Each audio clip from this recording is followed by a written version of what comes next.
Chapter number 1 some basic concept of chemistry. इसमें भी कुछ पार्ट डिलीटेड है, तो मैं डायरेक्टली आज आपको एक बहुत इंपॉर्टेंट टॉपिक पढ़ाने जा रहा हूँ, very very important. 9th class में भी पढ़ा, लेकिन 9th क्लास में कुछ नहीं समझा होगा, I know. The name of topic is mole concept. Mole concept, ठीक है। तो लेट्स बिगिन। सबसे पहले बात करेंगे बेटा एटॉमिक मास की। सिंपली अगर हम इसको डिफाइन करें तो ये होता है mass of single atom,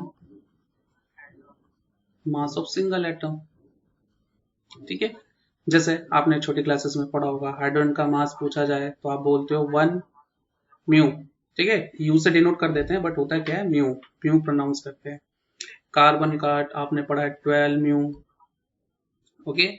nitrogen 14 mu, sodium 23 mu and so on, है ना, यही पढ़ रखे हैं आपने।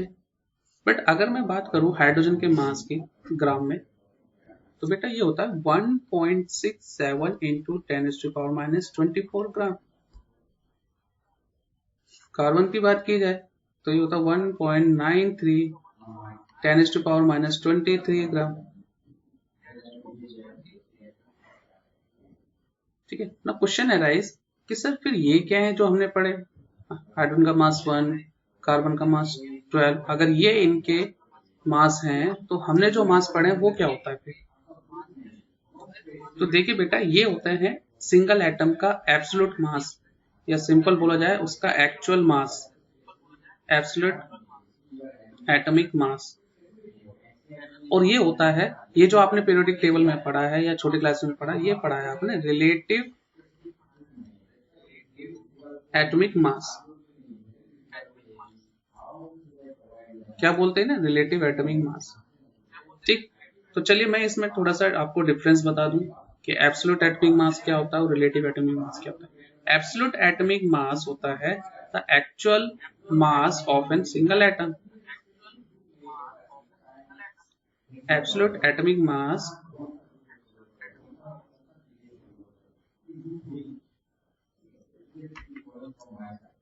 is actual mass of single atom।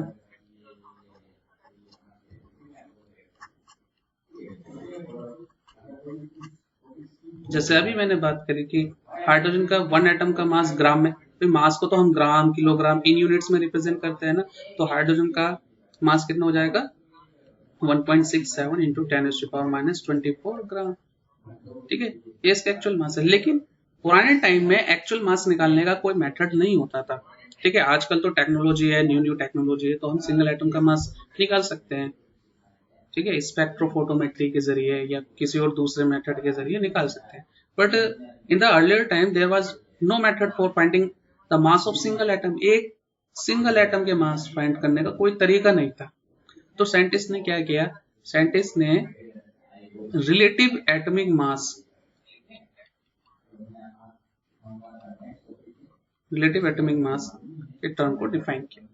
Relative atomic mass क्या है कि हम मॉडर्न पीरियोडिक टेबल में जो भी एटॉमिक मास देख रहे हैं, जैसे हाइड्रोजन का 1, ऑक्सीजन का 16 म्यू, ये सब किसके रेस्पेक्ट में है, ये कार्बन के रेस्पेक्ट में, इन टर्म्स ऑफ कार्बन मास, ठीक है। तो साइंटिस्ट ने क्या करा, कार्बन के मास को मान लिया 12 और इसकी यूनिट को नाम दे दिया गया AMU या म्यू। पहले क्या चलता था, AMU, एटॉमिक मास यूनिट, ठीक है। अभी एटॉमिक मास यूनिट को कन्वर्ट कर दिया गया है यूनिफाइड मास में, यूनिफाइड मास जिसे डिनोट किया जाता है म्यू से। एक ही बात है, ठीक है, कोई अलग टर्म नहीं। कार्बन के मास को कितना मान लिया गया, म्यू। तो एटॉमिक रिलेटिव एटॉमिक मास की ये डेफिनेशन हुई कि कार्बन के एटॉमिक मास का 1/12 पोर्शन अगर हम कर दे, कार्बन के एटॉमिक मास का 1/12 अगर हम कर दे तो हमें क्या मिलेगा, 1 म्यू। इससे जितने टाइम्स एटम हैवियर होगा, इस मास से जितने टाइम्स एटम हैवियर होगा, उसे हम 1 एटॉमिक मास यूनिट बोलते हैं। फॉर एग्जांपल कि कोई एक एटम है, वो इससे x टाइम यानी 1 एटॉमिक मास से x टाइम हैवियर है, तो उसका एटॉमिक मास हो जाएगा x म्यू। ठीक है, या और सिंपली समझाता हूं मैं, जैसे कार्बन का मास कितना माना, 12 माना, ठीक है, इसका 1/12 कितना होगा, 1 म्यू होगा। और जो ऑक्सीजन है वो इससे 16 टाइम्स कार्बन के मास के 1/12 पोर्शन के 16 टाइम्स हैवियर है, 16 टाइम्स हैवियर। तो इसीलिए ऑक्सीजन का मास कितना ले लेते हैं हम, रिलेटिव एटॉमिक मास ऑक्सीजन का 16 mu, that is the oxygen atomic mass, या ब्रॉडर टर्म में बोला जाए तो ऑक्सीजन रिलेटिव एटॉमिक मास, क्योंकि इसे कार्बन के मास से रिलेट करके निकाला गया है। ठीक है, यानी अगर हम कार्बन और ऑक्सीजन के मास का रेशियो ले तो ये रेशियो आता है 3/4, लेकिन कार्बन के मास को कितना मान रखा है, 12 मान रखा है। ठीक है, तो 3 को 12 बनाने के लिए 4 से मल्टीप्लाई किया गया, तो इसीलिए ऑक्सीजन का रिलेटिव एटॉमिक मास निकालने के लिए इसके रेशियो को भी 4 से मल्टीप्लाई कीजिए, कितना आ जाएगा, 16 आ जाएगा। ठीक है, इस तरीके से। तो आप रिलेटिव एटॉमिक मास को भी सिंपली इसी टर्म में बोलिए, मास of single atom of an element in atomic mass unit. सबसे बेस्ट डेफिनेशन है ये, मास of single atom of an element, किसी भी एलिमेंट के सिंगल एटम का मास, लेकिन किसमें, एटॉमिक मास यूनिट में।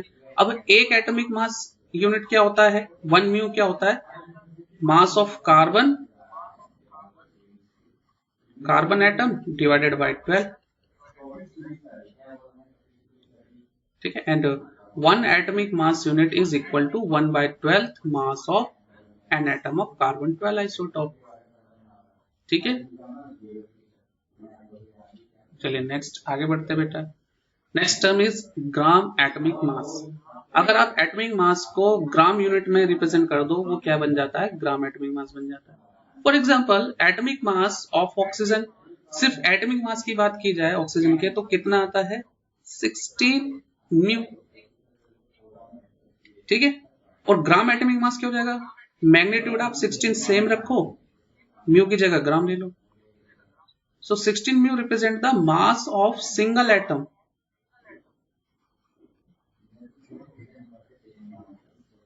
Single atom of oxygen in atomic mass unit term. और 16 ग्राम क्या रिप्रेजेंट करता है, ये रिप्रेजेंट करता है ग्राम एटॉमिक मास को रिप्रेजेंट करता है।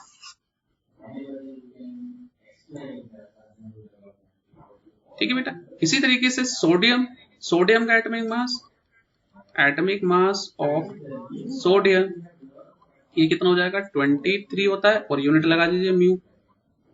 लेकिन इसी यूनिट को अगर आप ग्राम में कन्वर्ट कर दे, 23 ग्राम ले लें, that will become gram atomic mass of sodium.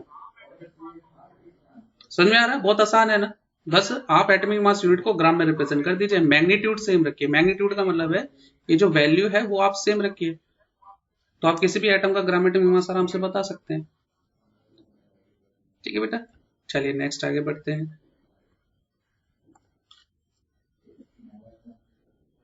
Molecular mass, तो आपने छोटी क्लास में पढ़ रखा है बेटा, व्हाट इज अ मॉलिक्यूल। पहले मॉलिक्यूल को समझते हैं। मॉलिक्यूल क्या है, मॉलिक्यूल होता है cluster of atom, cluster of atom, cluster means group. हाँ, दो या दो से ज्यादा एटम का कोई ग्रुप है और वो एक दूसरे के साथ केमिकली कंबाइंड है, तो उसे हम क्या बोलते हैं, मॉलिक्यूल बोलते हैं। फॉर एग्जांपल H2, इसमें 2 एटम हाइड्रोजन के हैं, 1 एटम ऑक्सीजन का है, तो टोटल कितने एटम है, 3 एटम्स का ये ग्रुप है H2O, यानी वाटर का मॉलिक्यूल। ठीक है बेटा, तो ऑब्वियस सी बात है, अगर आपको मॉलिक्यूलर मास निकालना है तो आप इसमें प्रेजेंट एटॉमिक मास का सम कर दीजिए, sum of atoms present in the molecule. उस मॉलिक्यूल में जितने भी एटम प्रेजेंट है उनके मास का, एटॉमिक मास का सम कर दो, आपको मॉलिक्यूलर मास मिल जाएगा। ठीक है, for example molecular mass of H2SO4 निकालना है आपको, तो देखिए इसमें कौन कौन से एटम प्रेजेंट है, 2 एटम हाइड्रोजन के हैं, प्लस 1 एटम सल्फर का है, प्लस 4 एटम ऑक्सीजन के हैं। ठीक है, हाइड्रोजन के 1 एटम का मास 1 होता है, सल्फर के 1 एटम का मास 32 होगा। ठीक है, और ऑक्सीजन के 1 एटम का मास कितना हो जाएगा, 16 हो जाएगा। तो आप इसे कैलकुलेट करोगे, आपको मिलेगा 98 mu. That will be the answer, 98 mu. ठीक है, इसी तरीके से वाटर का निकालना है, मान लीजिए मॉलिक्यूलर मास H2 को निकालना है, तो 2 एटम इसमें हाइड्रोजन के हैं, प्लस 1 एटम इसमें ऑक्सीजन का है, तो 2 मल्टीप्लाई बाय 1, हाइड्रोजन का मास 1 होता है, 1 मल्टीप्लाई बाय 16, 16 का ऑक्सीजन का मास होता है 16, कितना आ जाएगा 18 म्यू। इसी तरीके से आप CO2 का निकाल लीजिए, CO2 carbon dioxide, 1 atom CO2 में 1 एटम किसका प्रेजेंट है, कार्बन का, 2 एटम किसके प्रेजेंट है, ऑक्सीजन के, 1 मल्टीप्लाई बाय 12, कार्बन का 12 माना हुआ है भाई मास, 2 मल्टीप्लाई बाय 16, कितना आ जाएगा बेटा 44 म्यू। तो क्या आप मुझे अमोनिया का फॉर्मूला NH3, इसका मॉलिक्यूलर मास बता सकते हैं आप? फटाफट कैलकुलेट कीजिए, फटाफट 1 मिनट के अंदर कैलकुलेट कीजिए। जिसको नाइट्रोजन का मास पता होगा वो कैलकुलेट कर लेगा, भाई नाइट्रोजन का मास 14, हाइड्रोजन का मास 1। फटाफट कैलकुलेट करके बताओ क्या आंसर है, फटाफट, मैं चैट बॉक्स में वेट कर रहा हूँ।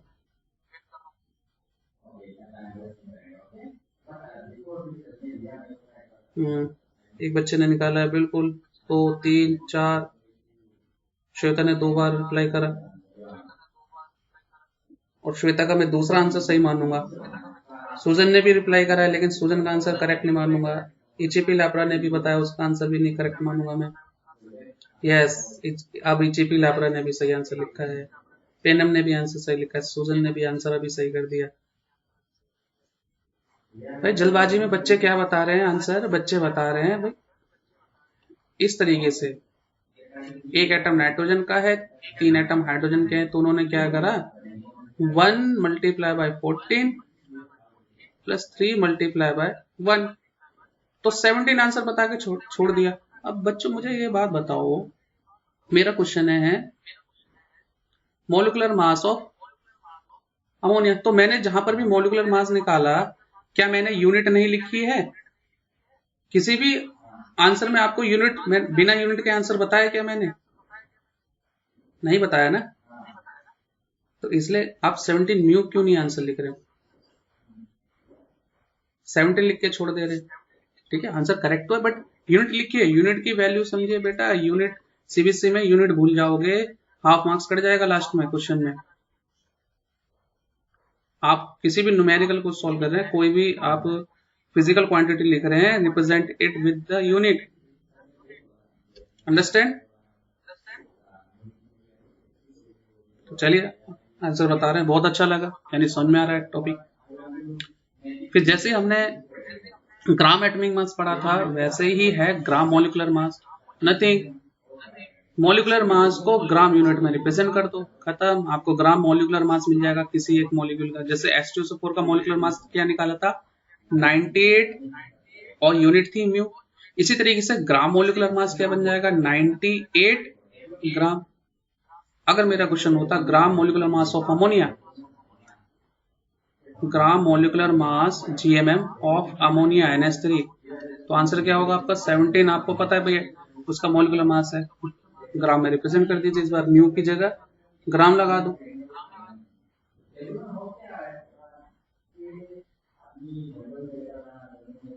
आ रही बात समझ में?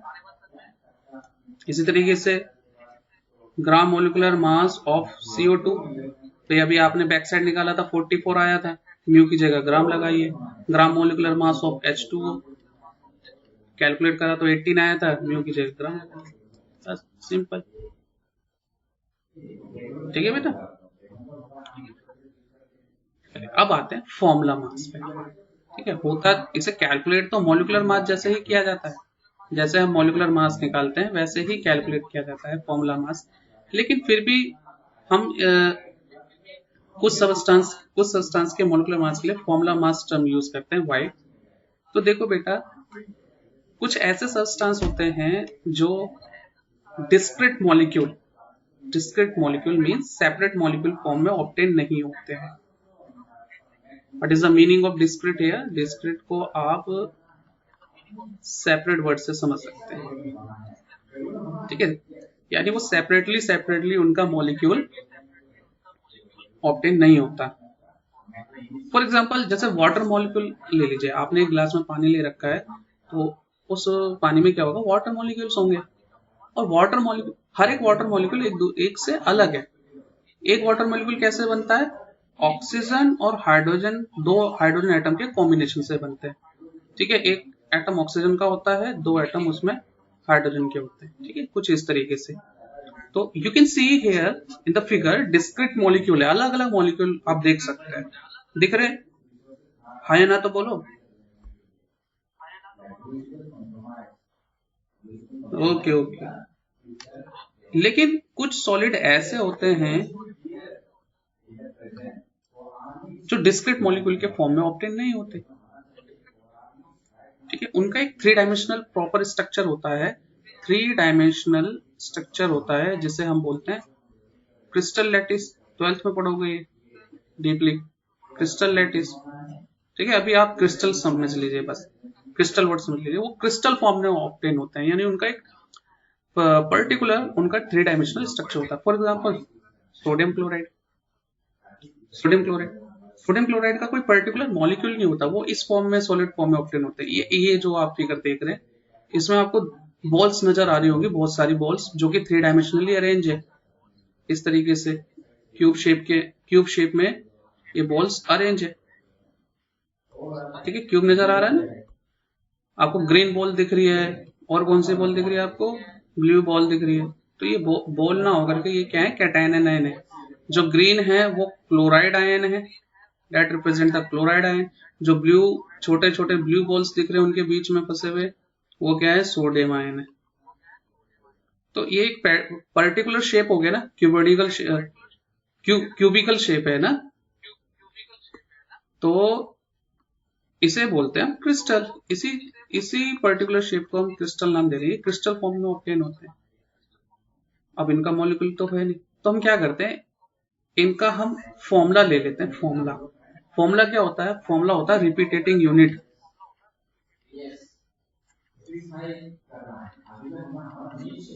अब इसमें रिपीट क्या क्या हो रहा है? सोडियम रिपीट हो रहा है, क्लोराइड रिपीट हो रहा है, ठीक है। तो ये फॉर्मूला हो गया NaCl। तो इसी फॉर्मूला का हम अगर मास निकाल ले, सोडियम का होता है 23, क्लोरीन का होता है 35.5, 58.5 बना, रिप्रेजेंट म्यू से कर दो, तो 58.5 will be formula mass of NaCl, ठीक है। इसे मॉलिक्यूलर मास के जैसा ही समझो, कैलकुलेशन वगैरह भी, और जहां भी इसे यूज करना मॉलिक्यूलर मास जैसे ही समझो इसे, ठीक है। So formula such as NaCl is used to calculate the formula mass instead the molecular mass as in the solid state. Sodium chloride does not exist as single entity, यानी single molecule के form में तो obtain नहीं हो रहा, तो हम क्या करते हैं, इसका सिर्फ फॉर्मूला ले लेते हैं। तो फॉर्मूला मास कैसे निकालोगे? सोडियम फॉर्मूला मास में एक ही है सोडियम, क्लोरीन कितना है?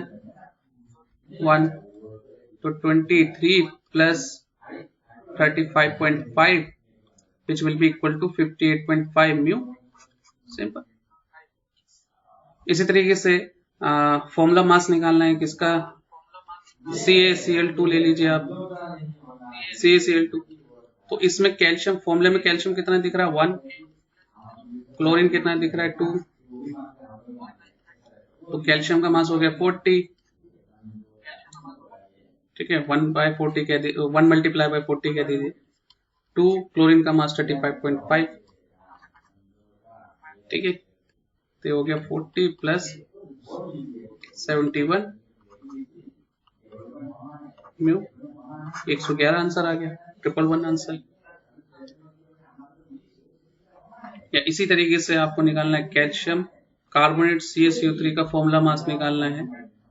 तो कैल्शियम कितना है इसमें? 1 कैल्शियम है, कार्बन कितना है? 1 कार्बन है, ठीक है। और ऑक्सीजन कितना है, 3 ऑक्सीजन है। 40 हो गया, कार्बन का 12 multiply by 1 12, oxygen 16 multiply by 3 48, तो 100 म्यू आंसर आ गया। ठीक है बेटा।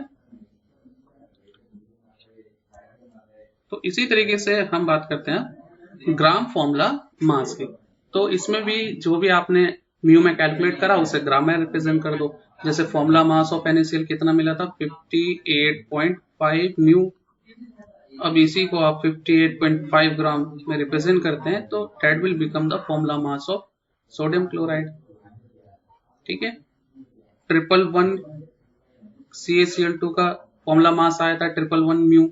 म्यू की जगह आप ग्राम में रिप्रेजेंट करेंगे, that will become the gram formula mass. Okay बेटा। तो आज की क्लास में बस हम इतना ही करा रहे हैं।